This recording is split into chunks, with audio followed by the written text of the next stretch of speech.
Hiya folks, JD here, and today we're going to be looking at the features and functions of this transmitter. There's a lot of features packed into this, a lot of little buttons, a lot of little functions. What do they all do? Right, well, let's find out. Okay, so you got your quadcopter, you want to fly her, and of course, as we all want to do, we want to take her out, we want to see exactly how she does. Now, but before we do that, let's have a little look at this transmitter, because we've had a few videos of her flying, and that's great. But I really want to see how well this transmitter does and some of these functions and some of these features. So I'm going to just put her into speed mode 2. Now, emergency stop.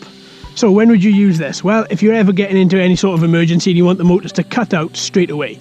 So all you would do is click and hold. And then down she falls. And she falls down quick, as you saw. There's no momentary lapse where she just thinks to herself, do you know what, I'm going to carry on and then bring myself down. Nope, she just falls out of the sky. One key takeoff. Ooh, have I got something wrapped around these motors? No, I don't. So why weren't they all spinning? Ooh. Have we got ourselves a little problem, I wonder? Right, let's turn her off. And let's turn her back on. Let's bind her. Let's sort out that gyro. And let's see. Yeah, gyro flashing. Okay, that's better. Bit strange. But after the emergency stop, I didn't turn her off. I just kept her on. The LED at the back was flashing, and then it stopped flashing. And then I thought we were good to go again, but obviously not, because when I tried to click take off, then it didn't do anything. It just sort of, two motors started spinning, the other two didn't. But you can see the quadcopter's fine because she's back in the air. Right, this takeoff and landing. So let's find a patch of grass and let's hit this landing button. So the landing button, all it'll quite simply do is bring you down. Ooh. Oh, maybe, no it won't. You've got to keep your finger on it. That's what you've got to do. You don't click it once. So I'm going to keep the directional movements of the quadcopter moving and keep my finger on that button, and then she comes down to a land. As you can see, when I was trying to land her before and I was clicking the button, she was clicking, you could hear the beep. But then she wasn't doing anything at all because you had to keep your finger on that button. And there we are, back off, take off, no problem, all four motors spinning. Right, one key return. I'm not going to try that because, quite simply, without GPS, I've never had a good one. Basically, what one key return will do is it will hold on to this transmitter and it'll bring it round to your approximate location. So that sometimes means over there. And that's not a fault with this quad, it's a fault with, I find, all non-GPS quads. If you've got a GPS quad and you initiate return to home, then she will come home. If you've got a non-GPS quad like this and you initiate return to home, she won't come home. She will go in an approximate location, which, as I say, is going to be over there. So I'm not going to use that. And headless mode. Now, headless mode. Let's land this again with my finger all on the button. Now, which makes it quite difficult to steer and keep your finger on the button. Now, with headless mode, you calibrate her from when you're right at the start. So when you turn everything on, and that is your due heading. Let's turn it all on.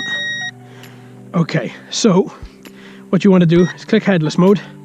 You see the LED on the back is flashing. That lets you know you're now in headless mode. So whichever way you are facing, forward is always forward. And I find this way of controlling a quadcopter very, very, very confusing. And it has got something to do with the way that you first learn to fly. Because the way that you first learn to fly, then your brain hones in on that particular, I can't remember what it's called. Hones in on that particular way to fly, and if you try and learn any other way to fly, then it isn't going to be picked up as well. Now, there are people I know that can fly headless and fly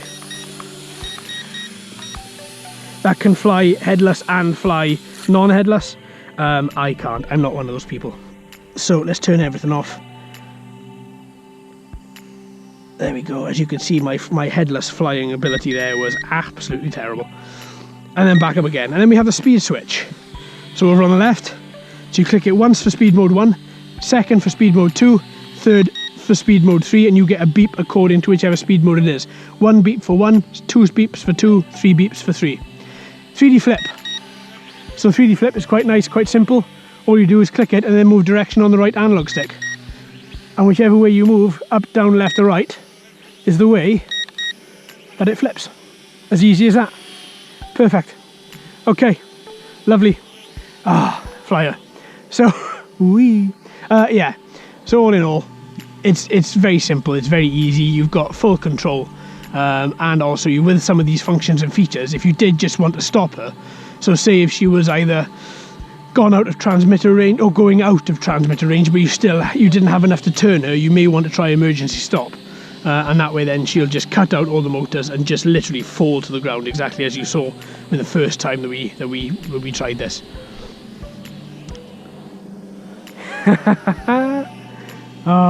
See, it's beautiful. And yaw and roll as well, she's really tight with it as well. If you just bring her in and then yaw and roll, look at that, she's really tight. There isn't any sort of room for her going anywhere else. She just literally spins around exactly where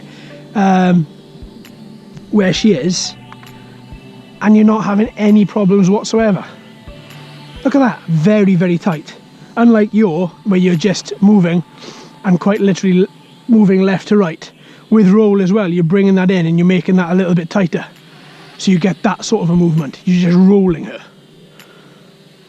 And it works really well. Because if you just use roll without yaw, then this is what you're going to have. You're just going to have a side rolling left to right.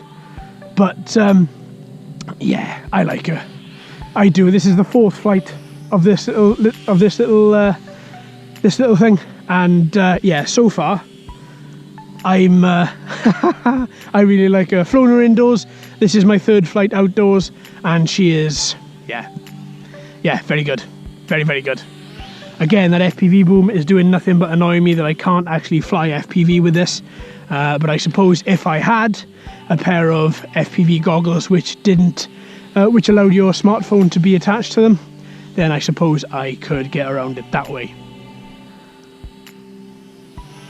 Perfect. Okay, there we go. Well, let's bring her down. Actually, emergency stop. There we are, why not? We're on grass. Perfect. I really like this, I do. It's a little bit different. It's not, as I said in some of the other videos, non-technologically advanced and just a little bit of fun. And that's exactly what you want. That's exactly what I want. I just want something now and again which isn't advanced, which isn't technologically advanced, which is just a little throw around in a field. And that's exactly what we had here. Huge field, little quad, whale of a time. Absolutely big fun. Big, big, big fun. So there we are, folks. Thank you ever so much for watching and listening. I've been JD. You've been fantastic as always. If you haven't already, please like and subscribe.